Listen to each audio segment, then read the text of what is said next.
أعوذ بالله من الشيطان الرجيم. بسم الله الرحمن الرحيم. يعتذرون إليكم إذا رجعتم إليهم قل لا تعتذروا لن نؤمن لكم قد نبأنا الله من أخباركم وسيرى الله عملكم ورسوله ثم تردون إلى عالم الغيب والشهادة فينبئكم بما كنتم تعملون. سيحلفون بالله لكم إذا انقلبتم إليهم لتعرضوا عنهم فأعرضوا عنهم إنهم رجس ومأواهم جهنم جزاء بما كانوا يكسبون. يحلفون لكم لترضوا عنهم فإن ترضوا عنهم فإن الله لا يرضى عن القوم الفاسقين. الأعراب أشد كفرا ونفاقا وأجدر ألا يعلموا حدود ما أنزل الله على رسوله والله عليم حكيم. ومن الأعراب من يتخذ ما ينفق مغرما ويتربص بكم الدوائر عليهم دائرة السوء والله سميع عليم. ومن الأعراب من يؤمن بالله واليوم الآخر ويتخذ ما ينفق قربات عند الله وصلوات الرسول ألا إنها قربة لهم سيدخلهم الله في رحمته إن الله غفور رحيم. والسابقون الأولون من المهاجرين والأنصار والذين اتبعوهم بإحسان رضي الله عنهم ورضوا عنه وأعد لهم جنات تجري تحتها الأنهار خالدين فيها أبدا ذلك الفوز العظيم. وممن حولكم من الأعراب منافقون ومن أهل المدينة مردوا على النفاق لا تعلمهم نحن نعلمهم سنعذبهم مرتين ثم يردون إلى عذاب عظيم. وآخرون اعترفوا بذنوبهم خلطوا عملا صالحا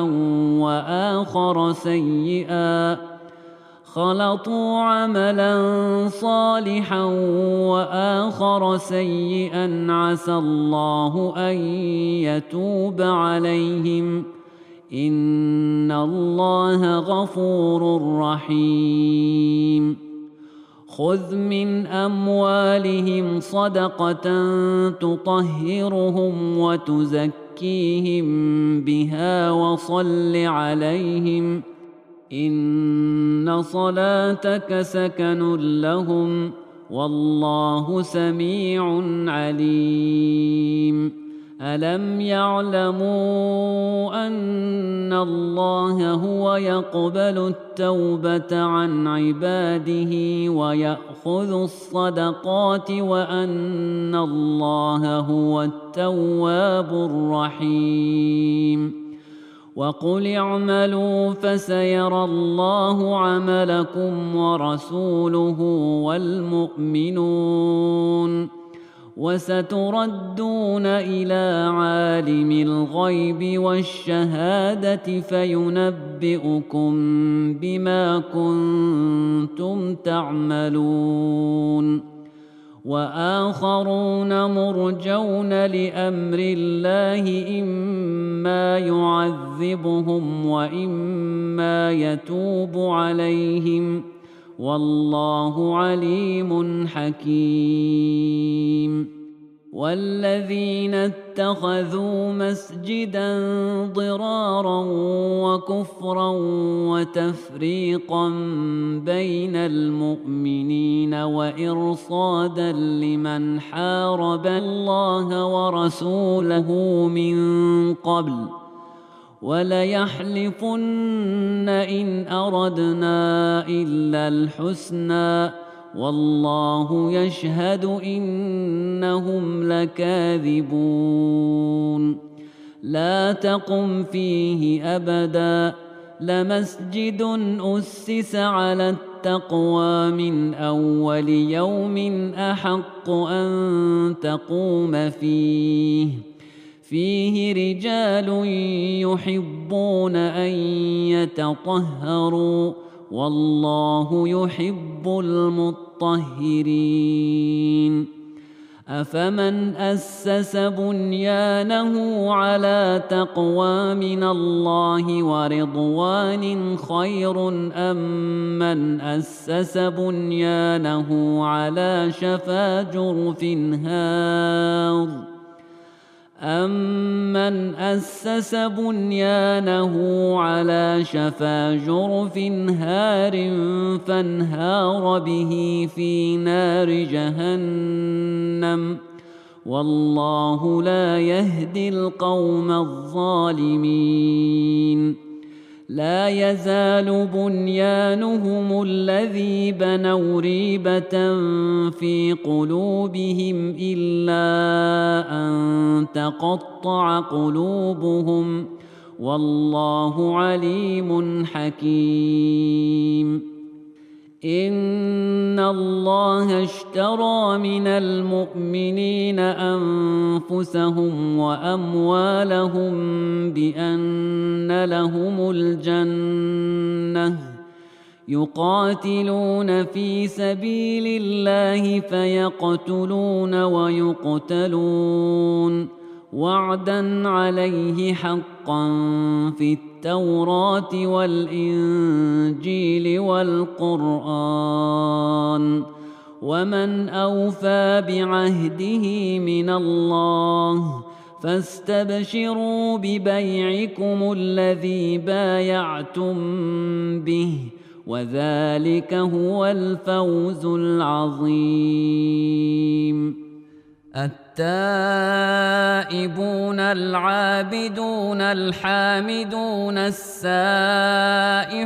الراكعون الساجدون الآمرون بالمعروف والناهون عن المنكر والحافظون لحدود الله وبشر المؤمنين ما كان للنبي والذين آمنوا أن يستغفروا للمشركين ولو كانوا أولي قربى من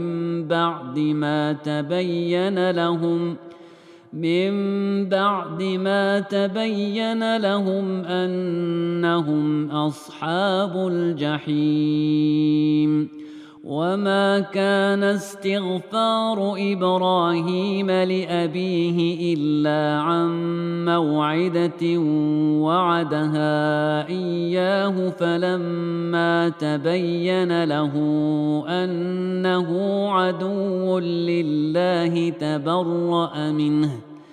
إن إبراهيم لأواه حليم وما كان الله ليضل قوما بعد إذ هداهم حتى يبين لهم ما يتقون إن الله بكل شيء عليم إن الله له ملك السماوات والأرض يحيي ويميت وما لكم من دون الله من ولي ولا نصير لقد تاب الله على النبي والمهاجرين والأنصار الذين اتبعوه في ساعة العسرة من بعد ما كاد يزيغ قلوب فريق منهم ثم تاب عليهم إنه بهم رءوف رحيم وعلى الثلاثة الذين خلفوا حتى إذا ضاقت عليهم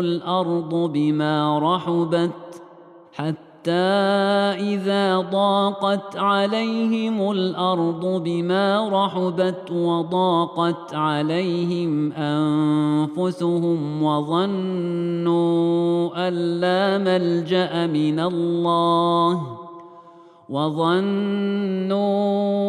أن لا ملجأ من الله إلا إليه ثم تاب عليهم ليتوبوا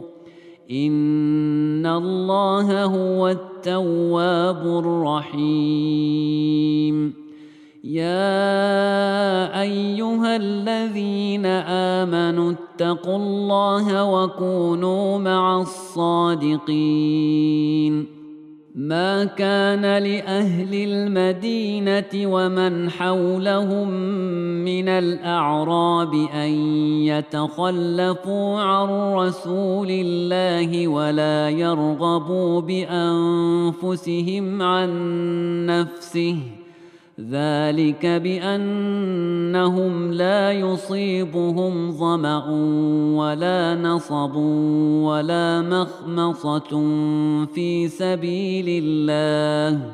ولا مخمصة في سبيل الله ولا يطؤون موطئا يغيظ الكفار ولا ينالون من عدو نيلا إلا كتب لهم به عمل صالح إن الله لا يضيع أجر المحسنين ولا ينفقون نفقة صغيرة ولا كبيرة ولا يقطعون واديا إلا كتب لهم ليجزيهم الله أحسن ما كانوا يعملون وما كان المؤمنون لينفروا كافة فلولا نفر من كل فرقة منهم طائفة ليتفقهوا في الدين ولينذروا قومهم إذا رجعوا إليهم لعلهم يحذرون يا أيها الذين آمنوا قاتلوا الذين يلونكم من الكفار وليجدوا فيكم غلظة واعلموا أن الله مع المتقين وإذا ما أنزلت سورة فمنهم من يقول أيكم زادته هذه إيمانا فأما الذين آمنوا فزادتهم إيمانا وهم يستبشرون وأما الذين في قلوبهم مرض فزادتهم رجسا إلى رجسهم وماتوا وهم كافرون. أولا يرون أنهم يفتنون في كل عام مرة أو مرتين ثم لا يتوبون ولا هم يذكرون. وإذا ما أنزلت سورة نظر بعضهم إلى بعض هل يراكم من أحد ثم انصرفوا صرف الله قلوبهم بأنهم قوم لا يفقهون. لقد جاءكم رسول من أنفسكم عزيز عليه ما عنتم حريص عليكم بالمؤمنين رءوف رحيم. فإن تولوا فقل حسبي الله لا إله إلا هو عليه توكلت وهو رب العرش العظيم. بسم الله الرحمن الرحيم. ألف لام را تلك آيات الكتاب الحكيم. أكان للناس عجبا أن أوحينا إلى رجل منهم أن أنذر الناس وبشر الذين آمنوا أن لهم قدم صدق عند ربهم. قال الكافرون إن هذا لساحر مبين.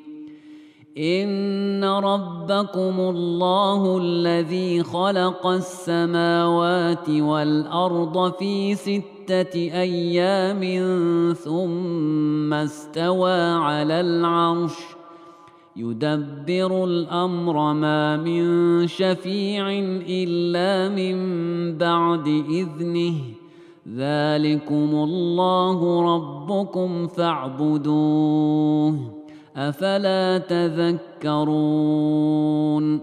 إليه مرجعكم جميعا وعد الله حقا إنه يبدأ الخلق ثم يعيده ليجزي الذين آمنوا وعملوا الصالحات بالقسط والذين كفروا لهم شراب من حميم وعذاب أليم بما كانوا يكفرون. هو الذي جعل الشمس ضياء والقمر نورا وقدره منازل لتعلموا عدد السنين والحساب ما خلق الله ذلك إلا بالحق يفصل الآيات لقوم يعلمون. إن في اختلاف الليل والنهار وما خلق الله في السماوات والأرض لآيات لقوم يتقون. إن الذين لا يرجون لقاءنا ورضوا بالحياة الدنيا واطمأنوا بها والذين هم عن آياتنا غافلون أولئك مأواهم النار بما كانوا يكسبون. إن الذين آمنوا وعملوا الصالحات يهديهم ربهم بإيمانهم تجري من تحتهم الأنهار في جنات النعيم دعواهم فيها سبحانك اللهم وتحيتهم فيها سلام وآخر دعواهم أن الحمد لله رب العالمين. ولو يعجل الله للناس الشر استعجالهم بالخير لقضي إليهم أجلهم فنذر الذين لا يرجون لقاءنا في طغيانهم يعمهون. وإذا مس الإنسان الضر دعانا لجنبه أو قاعدا أو قائما فلما كشفنا عنه ضره مر كأن لم يدعنا إلى ضر مسه كذلك زين للمسرفين ما كانوا يعملون. ولقد أهلكنا القرون من قبلكم لما ظلموا وجاءتهم رسلهم بالبينات وما كانوا ليؤمنوا كذلك نجزي القوم المجرمين.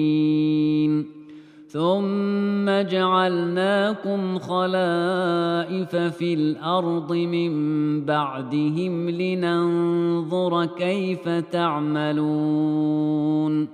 وإذا تتلى عليهم آياتنا بينات قال الذين لا يرجون لقاءنا ائت بقرآن غير هذا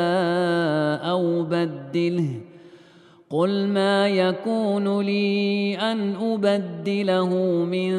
تلقاء نفسي إن أتبع إلا ما يوحى إلي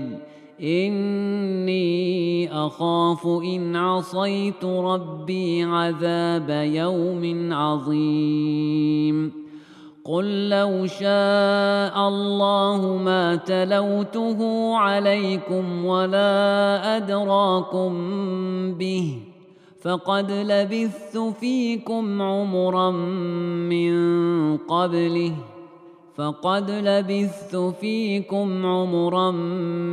من قبله أفلا تعقلون.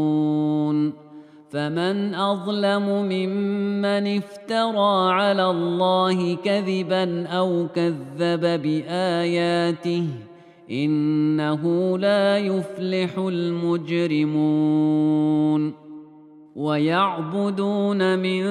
دون الله ما لا يضرهم ولا ينفعهم ويقولون هؤلاء شفعاؤنا عند الله قل أتنبئون الله بما لا يعلم في السماوات ولا في الأرض سبحانه وتعالى عما يشركون. وما كان الناس إلا أمة واحدة فاختلفوا ولولا كلمة سبقت من ربك لقضي بينهم فيما فيه يختلفون. ويقولون لولا أنزل عليه آية من ربه فقل إنما الغيب لله فانتظروا إني معكم من المنتظرين.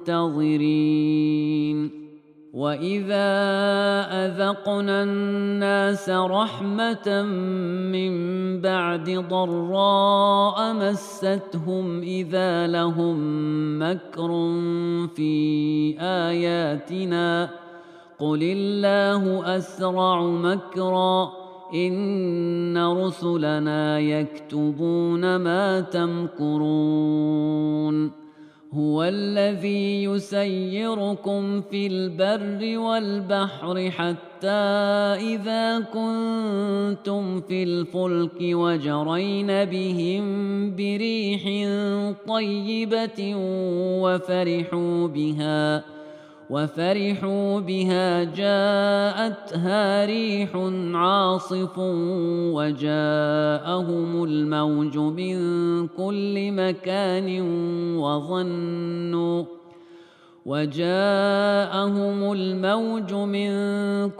مكان وظنوا أنهم أحيط بهم دعوا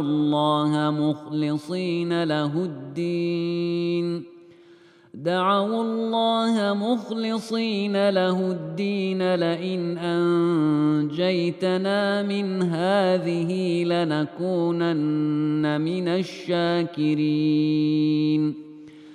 فلما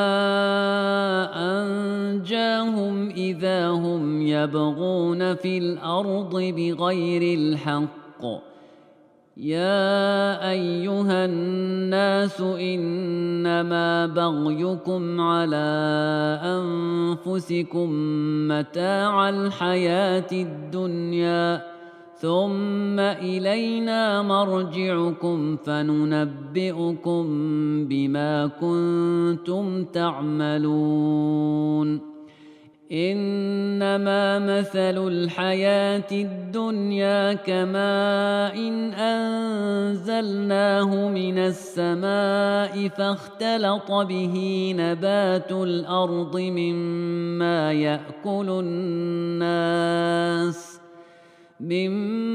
يأكل الناس والأنعام حتى إذا أخذت الأرض زخرفها وزينت وظن أهلها أنهم قادرون عليها أتاها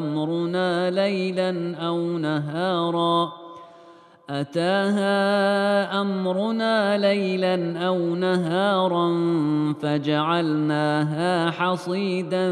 كأن لم تغن بالأمس كذلك نفصل الآيات لقوم يتفكرون والله يدعو إلى دار السلام ويهدي من يشاء إلى صراط مستقيم للذين أحسنوا الحسنى وزيادة ولا يرهق وجوههم قتر ولا ذلة أولئك أصحاب الجنة هم فيها خالدون والذين كسبوا السيئات جزاء سيئة بمثلها وترهقهم ذلة ما لهم من الله من عاصم كأنما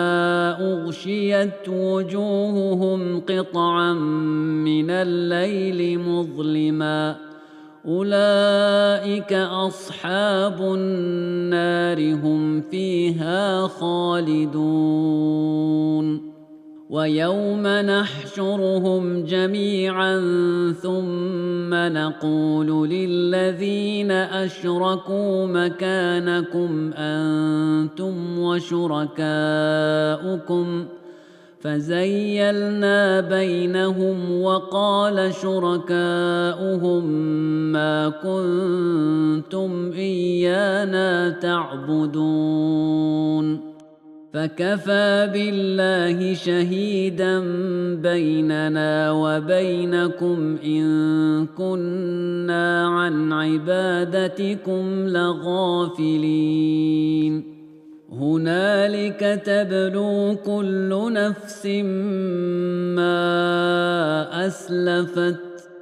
وردوا إلى الله مولاهم الحق وضل عنهم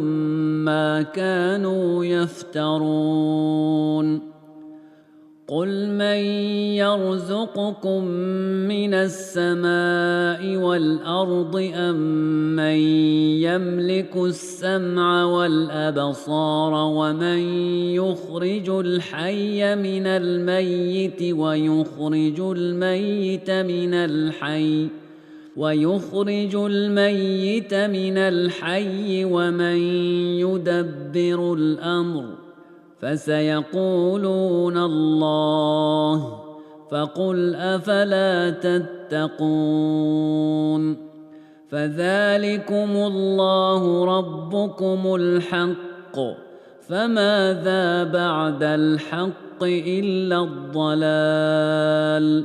فأنى تصرفون كذلك حقت كلمة ربك على الذين فسقوا أنهم لا يؤمنون قل هل من شركائكم من يبدأ الخلق ثم يعيده قل الله يبدأ الخلق ثم يعيده فأنى تؤفكون قل هل من شركائكم من يهدي إلى الحق قل الله يهدي للحق أفمن يهدي إلى الحق أحق أن يتبع أم من لا يهدي إلا أن يهدى فما لكم كيف تحكمون وما يتبع أكثرهم إلا ظنا إن الظن لا يغني من الحق شيئا إن الله عليم بما يفعلون وما كان هذا القرآن أن يفترى من دون الله ولكن تصديق الذي بين يديه وتفصيل الكتاب لا ريب فيه من رب العالمين أم يقولون افتراه قل فأتوا بسورة مثله وادعوا من استطعتم من دون الله إن كنتم صادقين بل كذبوا بما لم يحيطوا بعلمه ولما يأتهم تأويله كذلك كذب الذين من قبلهم فانظر كيف كان عاقبة الظالمين ومنهم من يؤمن به ومنهم من لا يؤمن به وربك أعلم بالمفسدين وإن كذبوك فقل لي عملي ولكم عملكم أنتم بريئون مما أعمل وأنا بريء مما تعملون ومنهم من يستمعون إليك أفأنت تسمع الصم ولو كانوا لا يعقلون ومنهم من ينظر إليك أفأنت تهدي العمي ولو كانوا لا يبصرون إن الله لا يظلم الناس شيئا ولكن الناس أنفسهم يظلمون ويوم يحشرهم كأن لم يلبثوا إلا ساعة من النهار يتعارفون بينهم قد خسر الذين كذبوا بلقاء الله وما كانوا مهتدين وإما نرينك بعض الذي نعدهم أو نتوفينك فإلينا مرجعهم ثم الله شهيد على ما يفعلون ولكل أمة رسول فإذا جاء رسولهم قضي بينهم بالقسط وهم لا يظلمون ويقولون متى هذا الوعد إن كنتم صادقين قل لا أملك لنفسي ضرا ولا نفعا إلا ما شاء الله لكل أمة أجل إذا جاء أجلهم فلا يستأخرون ساعة ولا يستقدمون قل أرأيتم إن أتاكم عذابه بياتا أو نهارا ماذا يستعجل منه المجرمون أثم إذا ما وقع آمنتم به الآن وقد كنتم به تستعجلون ثم قيل للذين ظلموا ذوقوا عذاب الخلد هل تجزون إلا بما كنتم تكسبون ويستنبئونك أحق هو قل إي وربي إنه لحق وما أنتم بمعجزين ولو أن لكل نفس ظلمت ما في الأرض لافتدت به وأسروا الندامة لما رأوا العذاب وقضي بينهم بالقسط وهم لا يظلمون ألا إن لله ما في السماوات والأرض ألا إن وعد الله حق ولكن أكثرهم لا يعلمون هو يحيي ويميت وإليه ترجعون يا أيها الناس قد جاءتكم موعظة من ربكم وشفاء لما في الصدور وهدى ورحمة للمؤمنين قل بفضل الله وبرحمته فبذلك فليفرحوا هو خير مما يجمعون قل أرأيتم ما أنزل الله لكم من رزق فجعلتم منه حراما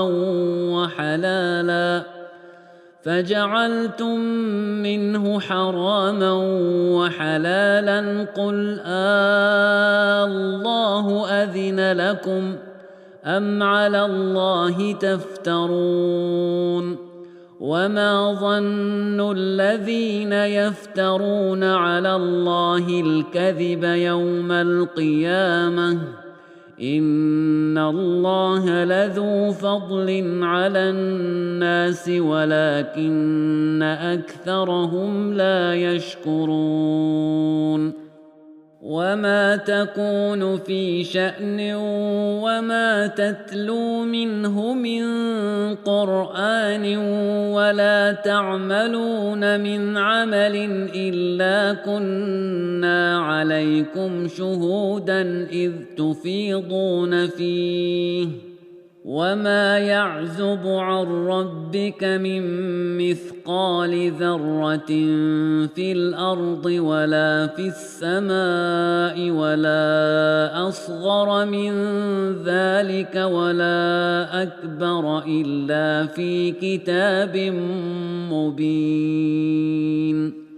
ألا إن أولياء الله لا خوف عليهم ولا هم يحزنون الذين آمنوا وكانوا يتقون لهم البشرى في الحياة الدنيا وفي الآخرة لا تبديل لكلمات الله ذلك هو الفوز العظيم ولا يحزنك قولهم إن العزة لله جميعا هو السميع العليم ألا إن لله من في السماوات ومن في الأرض وما يتبع الذين يدعون من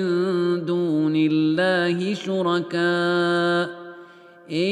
يتبعون إلا الظن وإن هم إلا يخرصون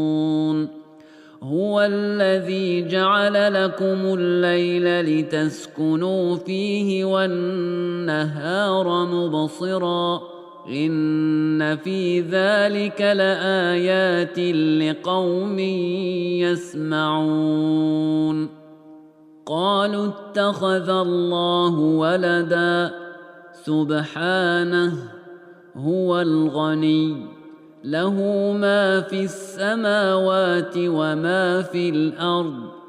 إن عندكم من سلطان بهذا أتقولون على الله ما لا تعلمون قل إن الذين يفترون على الله الكذب لا يفلحون متاع في الدنيا ثم إلينا مرجعهم ثم نذيقهم العذاب الشديد بما كانوا يكفرون واتل عليهم نبأ نوح إذ قال لقومه يا قوم إن كان كبر عليكم مقامي وتذكيري بآيات الله فعلى الله توكلت فأجمعوا أمركم وشركاءكم ثم لا يكن أمركم عليكم غمة ثم اقضوا إلي ولا تنظرون فإن توليتم فما سألتكم من أجر إن أجري إلا على الله وأمرت أن أكون من المسلمين فكذبوه فنجيناه ومن معه في الفلك وجعلناهم خلائف وأغرقنا الذين كذبوا بآياتنا فانظر كيف كان عاقبة المنذرين ثم بعثنا من بعده رسلا إلى قومهم فجاءوهم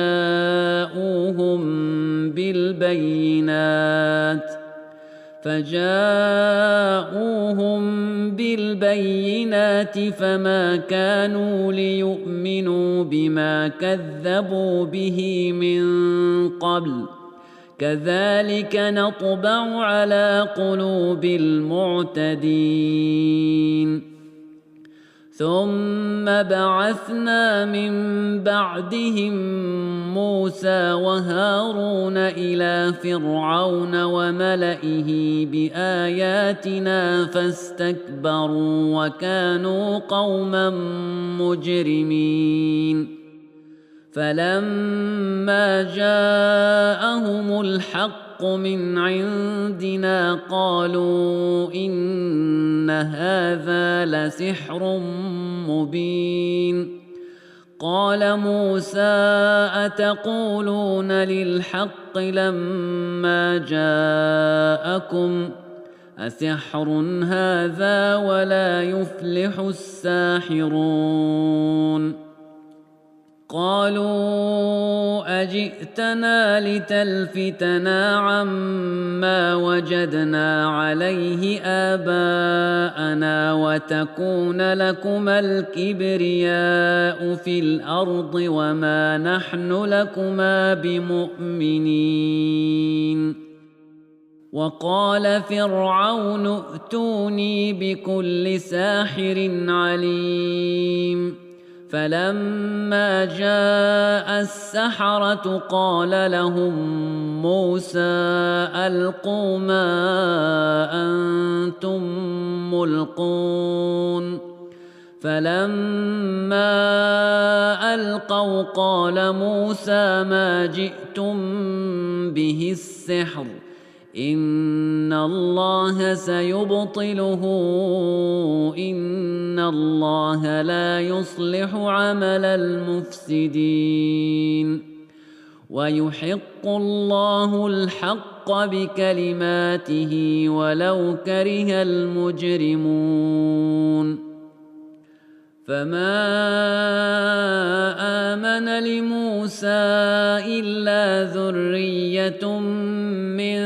قومه على خوف من فرعون وملئهم أن يفتنهم وإن فرعون لعال في الأرض وإنه لمن المسرفين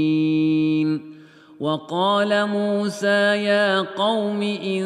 كنتم آمنتم بالله فعليه توكلوا إن كنتم مسلمين فقالوا على الله توكلنا ربنا لا تجعلنا فتنة للقوم الظالمين ونجنا برحمتك من القوم الكافرين وأوحينا إلى موسى وأخيه أن تبوأ لقومكما بمصر بيوتا واجعلوا بيوتكم قبلة وأقيموا الصلاة وبشر المؤمنين وقال موسى ربنا إنك آتيت فرعون وملأه زينة وأموالا في الحياة الدنيا ربنا ليضلوا عن سبيلك ربنا اطمس على أموالهم واشدد على قلوبهم فلا يؤمنوا حتى يروا العذاب الأليم قال قد أجيبت دعوتكما فاستقيما ولا تتبعان سبيل الذين لا يعلمون وجاوزنا ببني إسرائيل البحر فأتبعهم فرعون وجنوده بغيا وعدوا حتى إذا أدركه الغرق قال آمنت أنه لا إله إلا الذي آمنت به بنو إسرائيل وأنا من المسلمين الآن وقد عصيت قبل وكنت من المفسدين فاليوم ننجيك ببدنك لتكون لمن خلفك آية وإن كثيرا من الناس عن آياتنا لغافلون ولقد بوأنا بني إسرائيل مبوأ صدق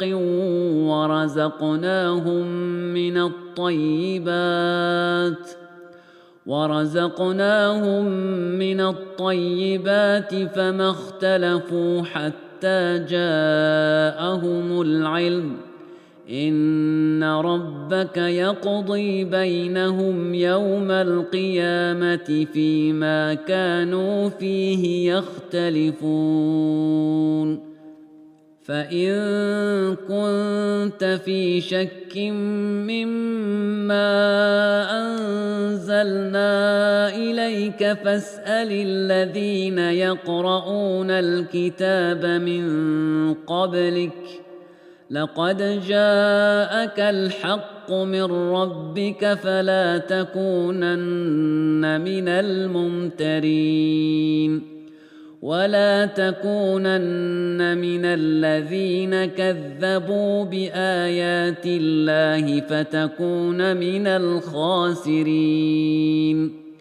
إن الذين حقت عليهم كلمة ربك لا يؤمنون ولو جاءتهم كل آية حتى يروا العذاب الأليم فلولا كانت قرية آمنت فنفعها إيمانها إلا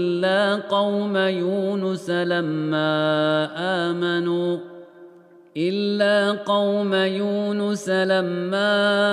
آمنوا كشفنا عنهم عذاب الخزي في الحياة الدنيا ومتعناهم إلى حين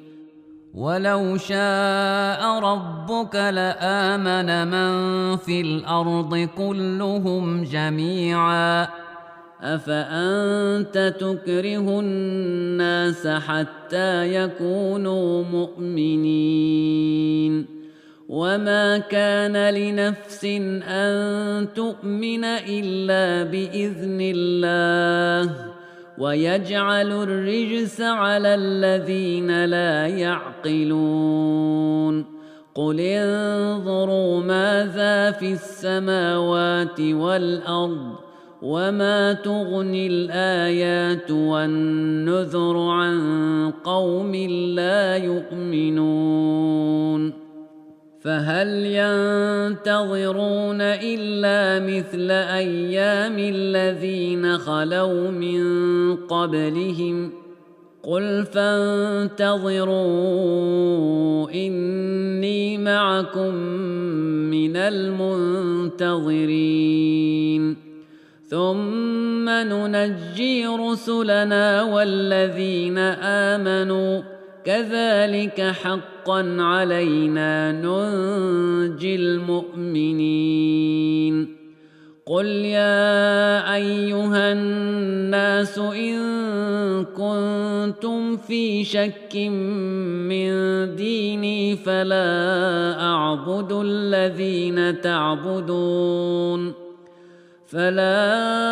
أعبد الذين تعبدون من دون الله ولكن أعبد الله الذي يتوفاكم وأمرت أن أكون من المؤمنين